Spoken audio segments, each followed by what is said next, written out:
Okie doke. Chapter 3, Section 5 is all about the Columbian Exchange and the impact of mercantilism on world economies. So we're kind of wrapping this up, heading into our chapter test, so brief flashback where we've come from. Started with the Crusades and the Renaissance. Looked at the impact of interaction with the Middle East on Europe and the reflection of that interaction that occurs in the Renaissance, right? And the trade that spurred on differences in Europe, helped bringing about the Renaissance and then the Northern Renaissance. What followed the Renaissance? Reformation.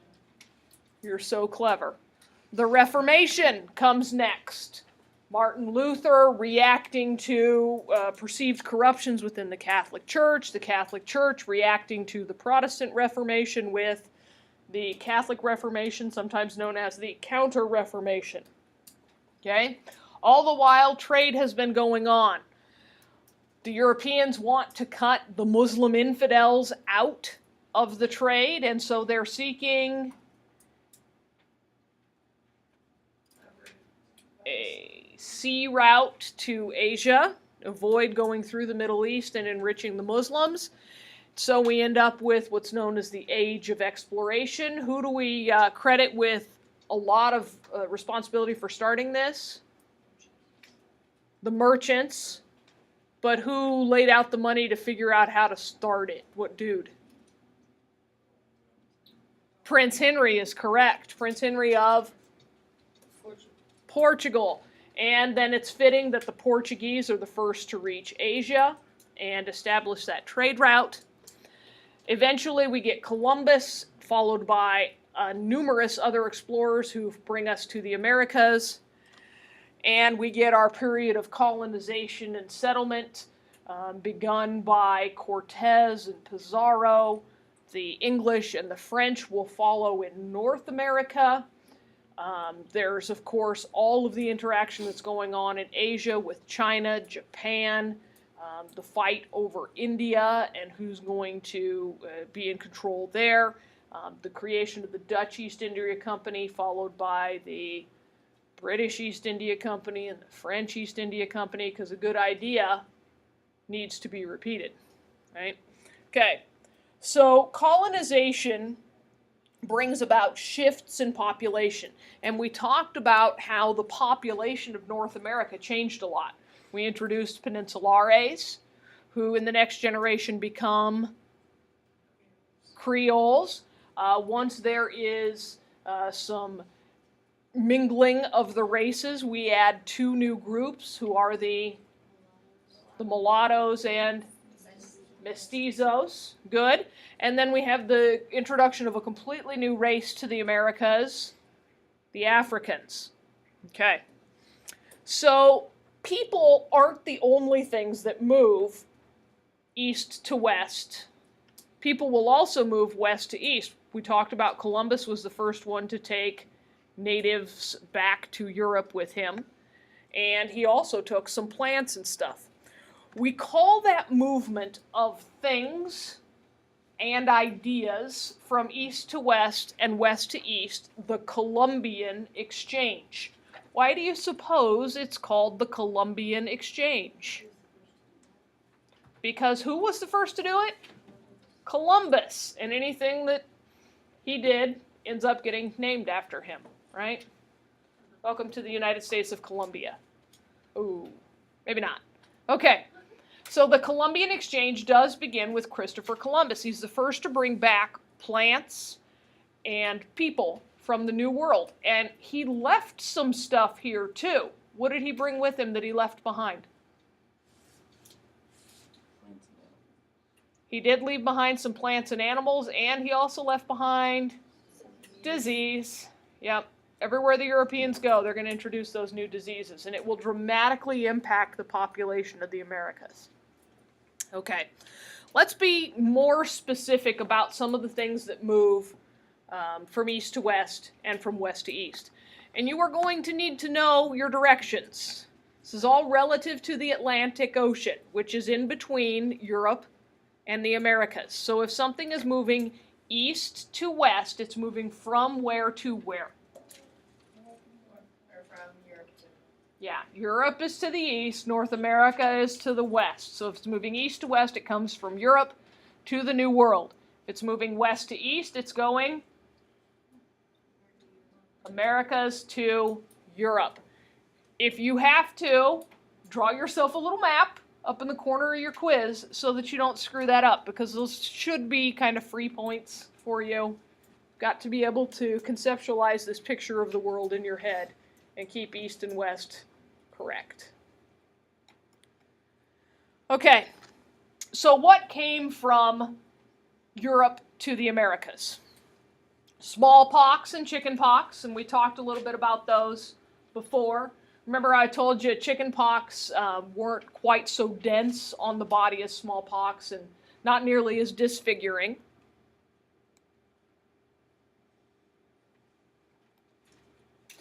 Here's an actual image of somebody with smallpox. Yeah, not comfortable by any means. Face.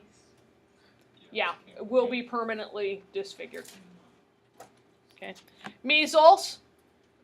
Oh, why the picture? I don't need this mental image. Inoculation is important.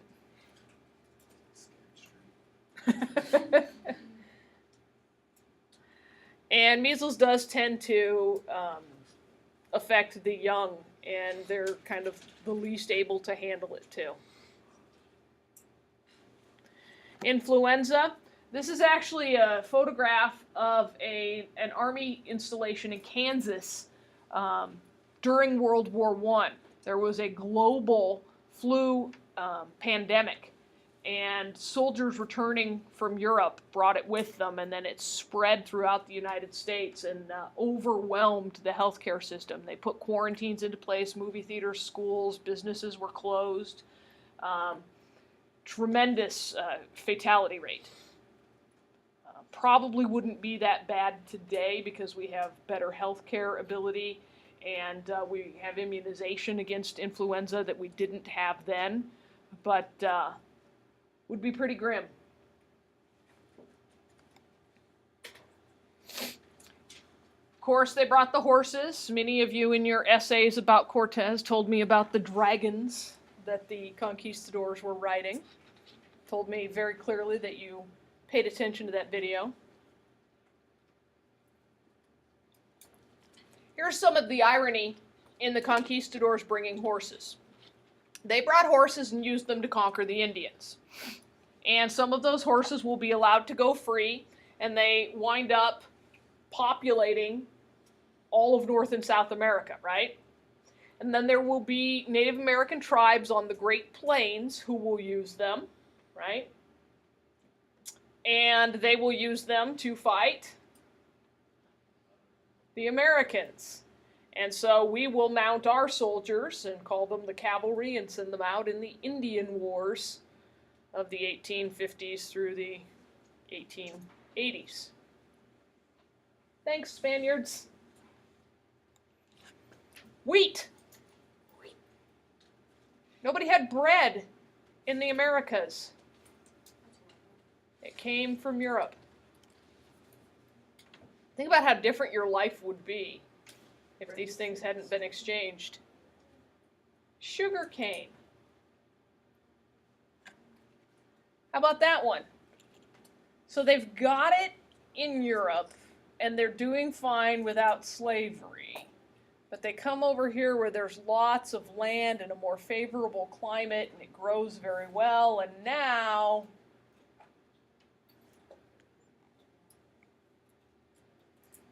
bananas. If you go to the store today to buy bananas, where do you suppose they were grown? Central America by and large. Costa Rica, Nicaragua, Honduras, tremendous banana plantations in Central America. Rice. In authentic Mexican cooking, rice is a big staple item. Oats. If I say Pennsylvania or breakfast, what do you think of? Quaker oats. Couldn't have been here for the Quakers to be associated with if they hadn't come during the Columbian Exchange. Barley. Now, why would barley have come from Europe? What do we use barley in? Beer manufacturing. Yeah. So barley is going to come with those priests because they're going to bring the brewing techniques with them. Rye. All of these grains were not indigenous to the Americas. And yet who leads the world in grain production? The United States does. And coffee. Coffee actually comes from Africa, and it is one of the major global exports from South and Central America.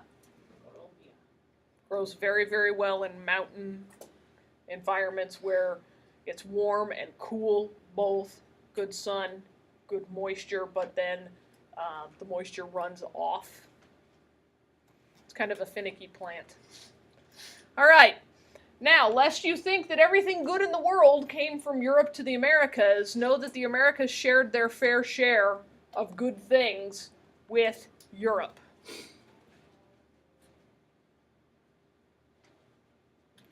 Corn.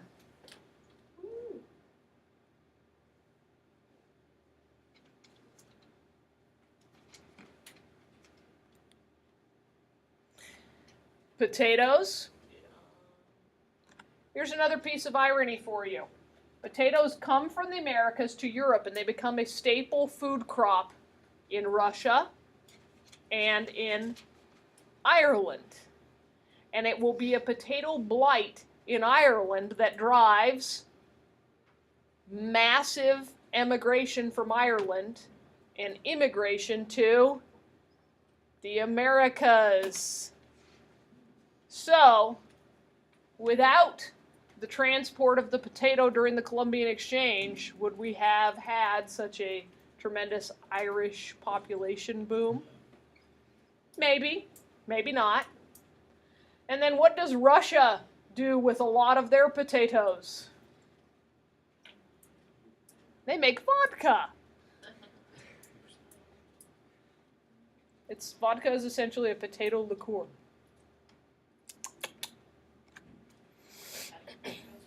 Sweet potatoes.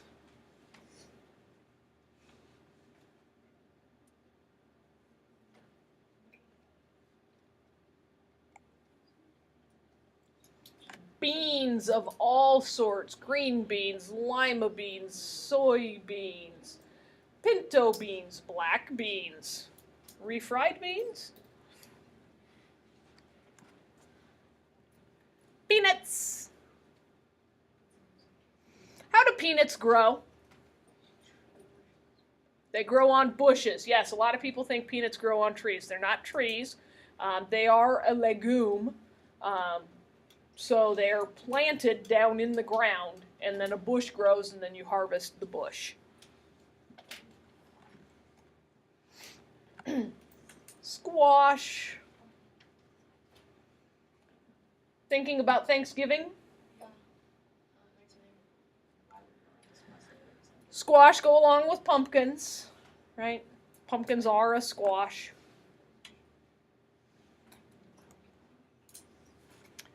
Chili peppers.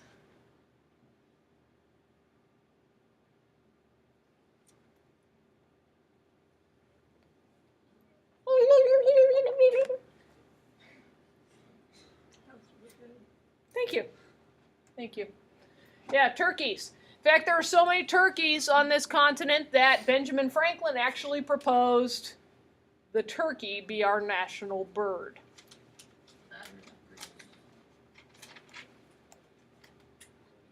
Chocolate. Yes. Woo, woo, woo, woo.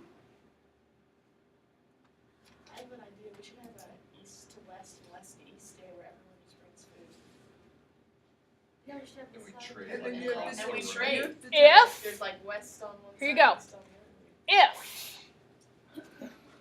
If everyone gets a proficient or better on CSA 1, we can do a Columbian Exchange Food Day, But is that in every class? but class by class. Now, keep in mind here, the Americas had chocolate, but what didn't they have? Sugar. Oh. So if you bring chocolate for Columbian Exchange today, it needs to be unsweetened. Yes.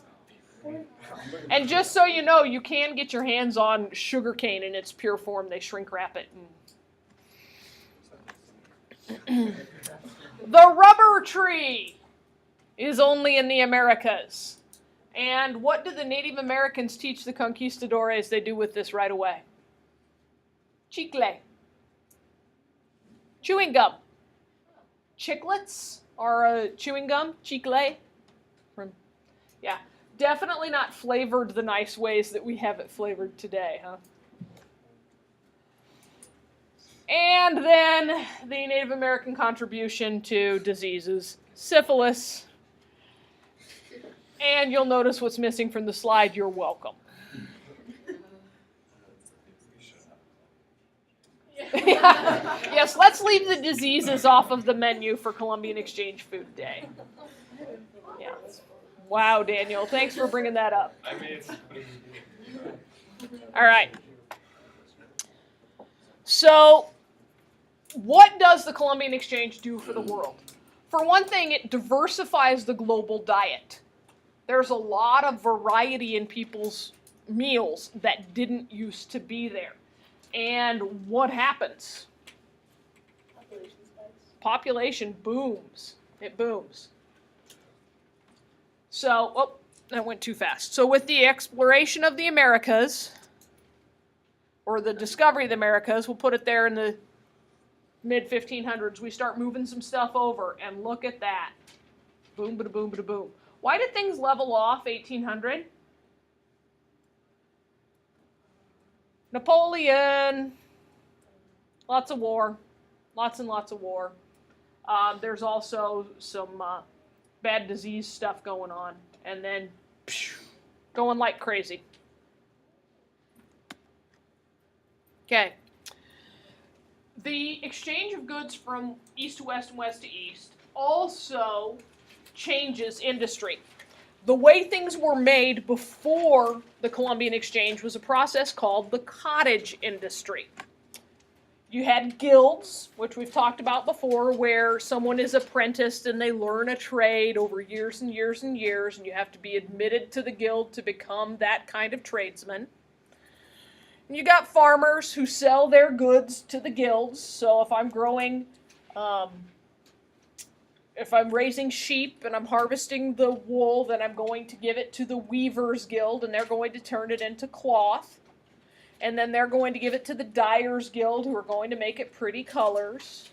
And then they're going to give it to the tailors, who will turn it into nifty clothes. Okay? And they do that through a process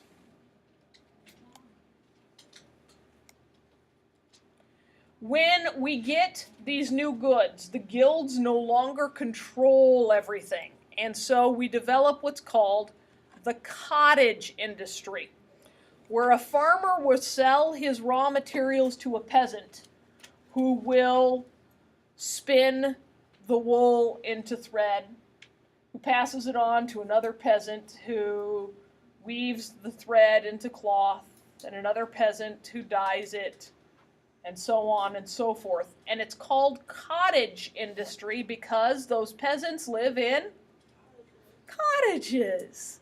Yes, this develops in England where they did live in cottages, so that's why it becomes that name. So what have we done? We've bypassed the guild, those trained artisans who could control prices and keep them high.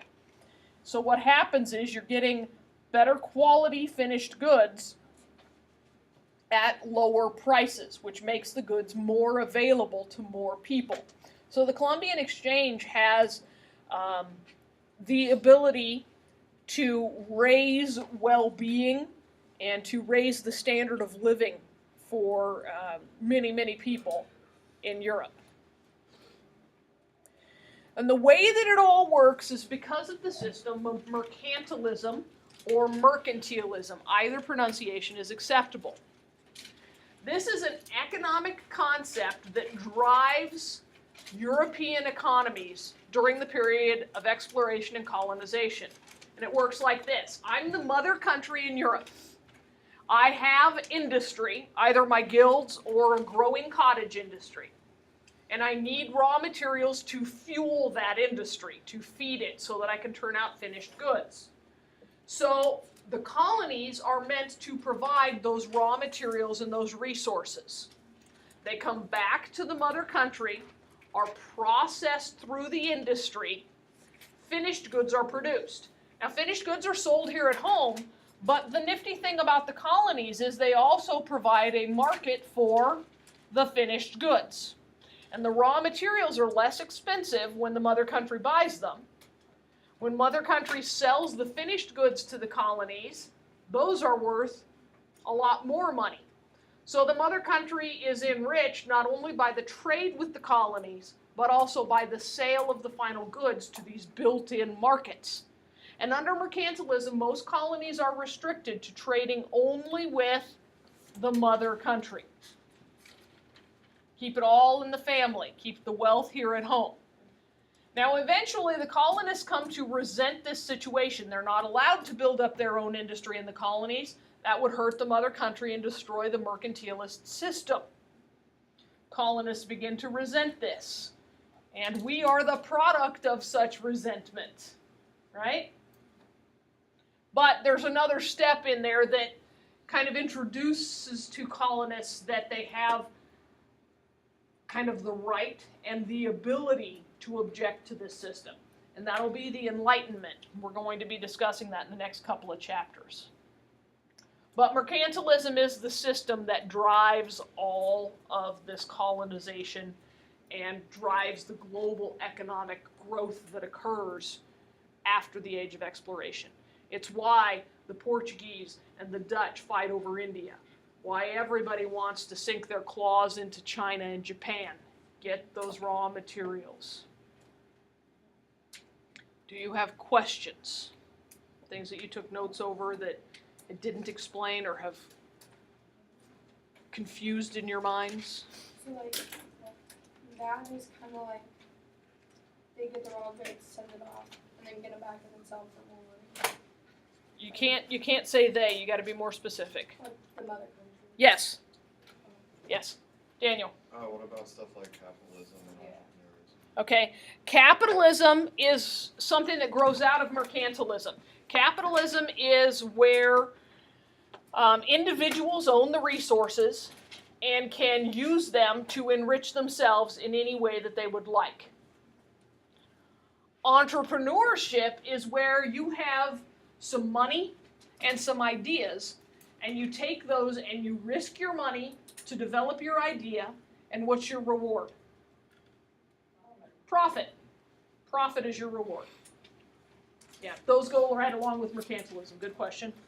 Jamie. Inflation and the price revolution. Okay, inflation and the price revolution. Inflation happens because of the gold and the silver that are coming from the Americas. Inflation is a steady increase in prices. And what happens is you'd think there's more goods, right? So people have more choice, so prices should stay the same because nobody could possibly buy all that stuff. But when all of the gold and silver come flooding into the economy, that puts more money in people's pockets. And when you have more money, what do you tend to do? Spend more. And as more people have more money to spend, they compete for those goods. And it's kind of like being at an auction. Have you all seen an auction somewhere on TV? Storage Wars? Okay. What do you do if you both want an item and you have the money in your pocket? What do? You bid it up. You drive those prices higher. So as the gold and silver are coming from the New World and enriching the population, people are competing for the goods and they're driving the prices higher and higher overall. And so that's the price revolution, is we go from a system where there's a lot of bartering and exchange, you do this for me, I'll do that for you, to a price-based system. We need another date. No, you don't need to know the date.